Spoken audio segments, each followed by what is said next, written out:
Sir train எந்த வேகத்துல வந்து வேனை இடிச்சது சார்? ஏன்னா வேன் வந்து ரொம்ப மோசமா செதஞ்சிருக்கு.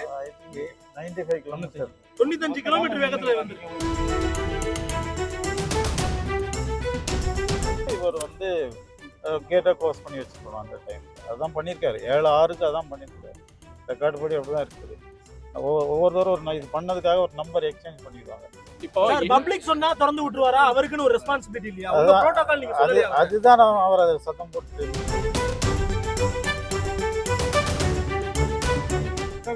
முழுக்க அலட்சியம் தான் காரணம்ன்றீங்களா? ரெண்டு சைடும் இருக்குது. பப்ளிக்கும் கொஞ்சம் வெயிட் பண்ணியிருக்கணும், இவரும் திறந்துருக்க கூடாது.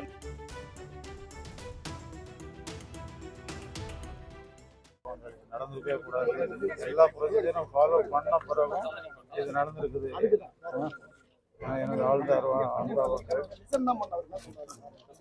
வந்து இன்ஸ்பெக்ட் பண்ணேன். கேட்டு அங்கேருந்து வேன் வந்து என்ன எல்சி ஜிகே டைம் பேசினேன்னா அவர் என்ன சொல்றேன்னா கேட்டு க்ளோஸ் பண்ணி தான் இருந்தேன். ஆனால் டெய்லி வந்து இந்த டிராஃபிக் நிறையா இருந்தது, 2 வீலர்ஸ் வந்து ஓப்பன் பண்ண சொன்னாங்க. அதனால வண்டி வர்றதுக்குள்ளே பண்ணிடலான்ட்டு நான் ஓப்பன் பண்ணேன். ஆனால் வண்டி வந்துட்டு சார் இந்த கேட் கீப்பர் வந்து சரியா மூடல, அவரோட அலட்சிய போக்கு தான் காரணம்ன்றாங்க. பப்ளிக் பிரஷர்னால சார் அவர் ரெகுலராவே போன் யூஸ் பண்ணுவாருன்னு சொல்லிட்டு வில்லேஜர் சொல்றாங்க. இன்னைக்குமே வந்து அவர் வந்து உள்ளதான் உட்கார்ந்து இருந்தாரு, பிரச்சனை நடக்குது உள்ளதான் இருந்தாருன்ற மாதிரி சொல்றாங்க. அது எந்த வகையில உண்மை சார்? அது செக் பண்ண ரெகுலரா போன் யூஸ் பண்ணாலும் வண்டி வரும்போது அவங்க க்ளோஸ் பண்ண ஆக்சுவலா 7:10க்கு 7:06 க்ளோஸ் பண்ணிருக்காரு. அவரை இப்பதான் பேசணும். அப்புறம் அந்த 2 வீலர்ஸ் நிறைய வந்திருக்கிறாங்க போல. இங்க அவங்க வந்து இவரை சீக்கிரம் ஓபன் பண்ணுங்கன்னு சொல்லியிருக்கிறாங்க. நான் வண்டி வர போயிருவோம்னு சொல்லியிருக்கிறாங்க. அதனால அவர் ஓபன் பண்ணிருக்காரு. அது பண்ணிருக்க கூடாது சார். உள்ளூர் மக்கள் சொல்றதும் ரயில்வேயினுடைய விளக்கமும் முரண்பாடா இருக்கு. என்ன சொன்னாங்க? இப்ப ஜி கேட்ட பேசினதான் நான் சொல்றேன். இல்ல சார், அதாவது ரயில்வே கேட்டை வந்து அவர் மூட முற்பட்டார். ஆனா வேன் ஓட்டுநர் வந்து நான் கிராஸ் பண்ணிடுறேன்னு சொன்னாரு அப்படின்னு சொல்லி தெற்கு ரயில்வேயினுடைய விளக்கத்துல கொடுத்திருக்கு. உங்களுடைய விசாரணையில என்ன தெரிய வருது? அதேதான் இப்ப ஜி கேட்ட பேசின போதும் க்ளோஸ் பண்ணிருக்கிறாரு. பப்ளிக் வந்து 2 வீலர்ஸ் நிறைய இருந்திருக்கிறாங்க. எங்க சீக்கிரம் போயிடுறோம், வண்டி வரக்குள்ள நாங்க போயிடுறோம், திறந்து விடுதான்னு சொல்லியிருக்கிறாங்க. மிரட்டி இருக்கிறாங்க போல. அதனால அவர் திறந்திருக்காரு. மது அருந்திருக்காரு அப்படின்னு ஒரு குற்றச்சாட்டு இல்ல. அது செக் பண்ணாரு. கேட் கீப்பர் பேர் என்ன? அவரு எத்தனை மாதம் எங்க பணியில இருக்காரு? அவர் எந்த ஊரை சேர்ந்தவர்? பங்கஜ் சர்மா 2 இயர்ஸா அவர் ஜிகே ஒர்க் பண்றாரு. ரெகுலரா அவர் ஜிகே தான். எந்த ஸ்டேட்னு எனக்கு தெரியல. அவரு சார் நேம் ஒன்னு சொல்லுங்க. பங்கஜ் சர்மா. சார் எங்களுக்கு சிக்னலே வரலன்னு அவருடைய முதல்கட்ட விசாரணையில தெரிவிச்சிருக்காங்க. நான் இப்போ செக் பண்ணாச்சு. பிஎன் நம்பர்லாம் வாங்கியிருக்கிறாரு. எஸ்எம் ப்ராப்பரா கம்யூனிகேட் பண்ணிருக்கிறாரு. இவர் அக்னாலஜ் பண்ணிருக்கிறாரு. அவர் மேல என்ன நடவடிக்கை? அவர் சஸ்பெண்ட் பண்ணிட்டாங்க ஆல்ரெடி. இந்த பகுதியில போக்குவரத்து சரி செய்ய எத்தனை மணி நேரம் ஆகும்? என்னென்ன பணிகள் மேற்கொள்ளப்பட்டு வருகிறீங்க? இப்போ ஓஹெச் தான் மெயினா அஃபெக்ட் ஆச்சு. இப்போ கிளியரன்ஸ் கொடுத்தாச்சு. இன்னும் 10-15 மினிட்ஸ்ல எல்லாமே முடிஞ்சு போயிடும். சார் என்ன நிவாரணம் சார் அறிவிச்சிருக்கோம் ரயில்வே சார்பில்? ஆக்சுவலா வந்து 5 lakhs for டெட்டுக்கு, grievous இன்ஜுரிக்கு 2.5 lakhs, normal இன்ஜுரிக்கு 50,000. இமிடியேட்டா துறை ரீதியா என்ன நடவடிக்கை எடுப்பீங்க சார்? துறை ரீதியா சஸ்பெண்ட் பண்ணியாச்சு ஆல்ரெடி. இல்ல சஸ்பெண்டோட அது போதுமா? இல்ல அது நாங்க எதிர்காலத்துல இது போல் நடக்காம இருக்கிறதுக்கு ரயில்வே துறை சார்பில் என்ன நடவடிக்கை எடுக்கப்படும்? இது இப்பவே வந்து ப்ராப்பரா ப்ரொசீஜர் தான் பண்ணிருக்காங்க. பட் இவரு இந்த public also should cooperate. Public வந்து கொஞ்ச நேரம் வெயிட் பண்ணி போயிருந்தாங்கன்னா அந்த பிரச்சனையே இருந்திருக்காது. நிறைய சிக்னல் எப்படி காமிச்சது? எதுல இல்ல, இது நான் இன்டர்லாக் கேட் இல்லையா? அதனால வந்து ஒன்லி பிஎன் எக்ஸ்சேஞ்ச் வரும் நம்பர். எஸ்எம் இந்த மாதிரி நான் வண்டி விட போறேன்னு சொல்றாரு. இவர் வந்து கேட்டை க்ளோஸ் பண்ணி வச்சிருக்கணும் அந்த டைம்ல. அதான் பண்ணியிருக்காரு. 7:06க்கு அதான் பண்ணியிருக்காரு. ரெக்கார்டு படி அப்படிதான் இருக்குது. ஒவ்வொருத்தரும் ஒரு இது பண்ணதுக்காக ஒரு நம்பர் எக்ஸ்சேஞ்ச் பண்ணிடுவாங்க. ப்ரைவேட் நம்பர்னு சொல்லுவாங்க. அது வேற யாருக்கும் தெரியுது, அவங்க 2 பேருக்கு தான் தெரியும். அது என்ன நம்பர்? எஸ்எம் ஒரு நம்பர் சொல்லுவாரு, இவர் ரெக்கார்ட் பண்ணுவார். இவர் ஒரு நம்பர் சொல்லுவார், அவர் ரெக்கார்ட் பண்ணுவார். ஸோ அக்னாலஜ் பண்ணிட்டாங்க 2 பேரும். நான் வந்து கேட் க்ளோஸ் போலான்ட்டு ட்ரெயின் விட்டுருக்கோம். இப்போ பப்ளிக் சொன்னா திறந்து விட்டுருவாரா? அவருக்குன்னு ஒரு ரெஸ்பான்சிபிலிட்டி இல்லையா? உங்க புரோட்டோகால் நீங்க சொல்லலையா? அதுதான் அவர் அதை சத்தம் போட்டுட்டு நீ ஏன் திறந்த இப்ப எவ்வளவு பெரிய பிரச்சனையில கொண்டு விட்டுருக்கேன். திறக்கவே கூடாது.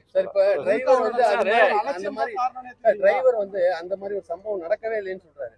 என்ன வந்து இல்ல அந்த டிரைவரே இப்ப ஒரு வாக்குமூலம் ஒரு வீடியோ கொடுத்திருக்காரு. அந்த மாதிரி ஒரு சம்பவம் நடக்கவே இல்லை. ஜிகேட்ட பேசல அவர் சொன்னது. இப்பதான் அதே டிரைவர் சார், அதே டிரைவர் சொல்றாரு. இன்லாக் சிஸ்டம்னா என்ன சார்? இப்ப இன்லாக்னு சொன்னீங்க. இன்லாக் சிஸ்டம்னா என்ன? இன்டர்லாக்னா வந்து ஒவ்வொரு கேட்டும் அந்த பக்கத்து ஸ்டேஷனோட வந்து இன்டர்லாக் பண்ணிடுவாங்க. சிக்னல் இருக்கும். ஸோ சிக்னல் கிளியர் ஆனால் தான் அவங்க எஸ்எம் வந்து வண்டியை விட முடியும். நான் இன்டர்லாக்னா அந்த மாதிரி இருக்காது. ஒன்லி இந்த பிஎன் எக்ஸ்சேஞ்ச் சிஸ்டத்தில் பண்ணுவாங்க.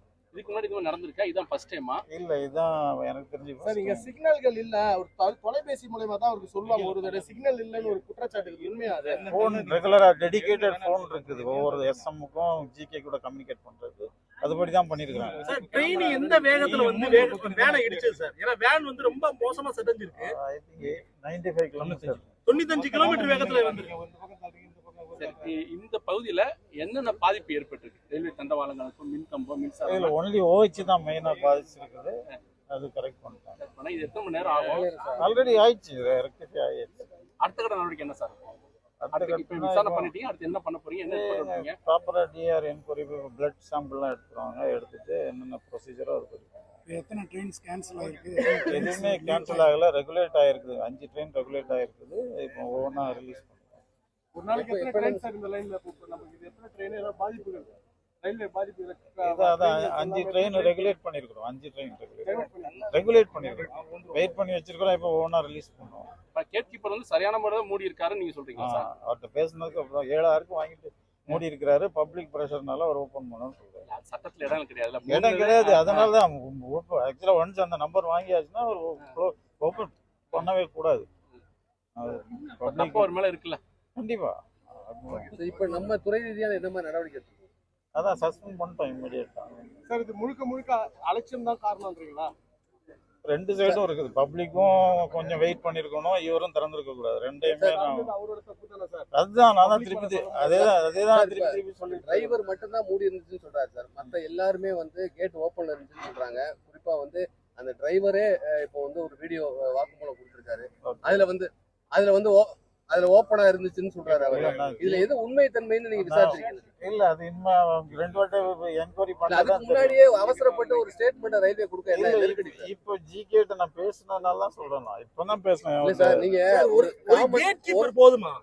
ஒரு இடத்துல ஒரு கேட் கீப்பர் போதுமா? ஒரு கேட்டுக்கு ஒரு கேட் கீப்பர் இல்ல சார், ஒரு தரப்புடைய விசாரணை மட்டும் வச்சு ரயில்வே அதனால தான் டீடைல் என்கொயரி பண்ணி அவசரமா இல்லை. நீங்க கேட்டனால நான் சொல்றேன். நான் அவசரமா ஒண்ணுமே சொல்லல. டீடைல் ப்ராப்பர் ப்ரொசீஜர் படி என்கொயரி நடக்கும், ஆக்ஷன் எடுக்கும். இல்ல சார், இப்ப சதன் ரயில்வே வந்து ஒரு ஸ்டேட்மெண்ட் கொடுத்துருக்கீங்க. ஒரு தரப்பட மட்டும் விசாரிச்சுட்டு ஒரு ஸ்டேட்மெண்ட் வந்திருக்கு. அதுதான் டீடைல் என்கொயரி பண்ணிட்டு தான் அது என்ன 2 பேருமே விசாரிக்கணும். டிரைவரை விசாரிச்சீங்களா? டிரைவர் நான் பார்க்கல. இப்பதான் ஜிகே அது எப்படி ஒரு சார்பான விசாரணை இல்லையா? அது ஜிகே ஃபர்ஸ்ட் அவர் தான் மெயினா கேட். அவரோட தப்பை எப்படி அவர் ஒத்துக்குறாரு சார்? இல்ல, அவர் ஒத்துக்கிறாரு. அவர் தப்புன்னா ஒத்துக்கிறாரு. இல்ல, அது நீங்க கிராமத்துக்காரங்க கிட்ட நாங்க பேசணும். அது என்கொயரி என்ன மாதிரி இழப்பீடு கொடுத்துருக்கு சார் ரயில்வே? என்ன மாதிரி இழப்பீடு? ஏற்கனவே சொல்லிட்டேன். நீங்க திருப்பி கேக்குறீங்க. சொல்லிட்டேன் நான் ஏற்கனவே. ட்ரெண்ட ஃப்ரெண்ட் ஆக்கிக்கோங்க. தந்தி டிவியின் சப்ஸ்கிரைபர்ஸ் அண்ட் ஃபாலோவர்ஸ் குடும்பத்துல நீங்களும் இணையுங்க.